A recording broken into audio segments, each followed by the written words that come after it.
బెట్టేటో రావట్లేదు ఎలాగా?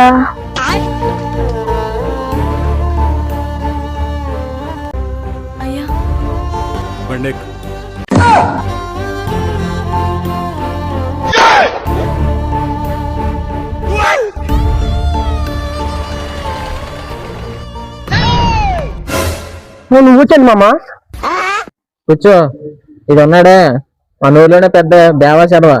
అన్ని అలవాట్లు ఉన్నాయి కానీ బెట్టింగ్ ఇంకా అలవాటు అవ్వాలి. మమ్మల్ని ఎలాగో నాశనం చేసావు కదా, వీడికి కూడా నేర్పించి నాశనం చేయి.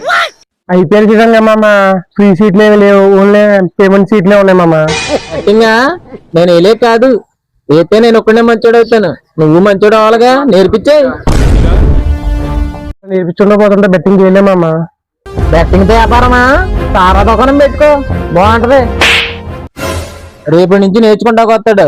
ఈయన చూసి ఊళ్ళో ఉన్న వాళ్ళందరూ నేర్చుకుంటాకు వస్తారు. మళ్ళీ నేను ఎక్కడికి రాకూడదు. సరిగ్గా నేర్పించు. ఇదిగో రేపటి నుంచి బాగా నేర్చుకో. బాగా నేర్చుకొని ఇదిగో ఇవన్నీ లాగా బాగా పెద్ద ఎలా అవ్వాలి.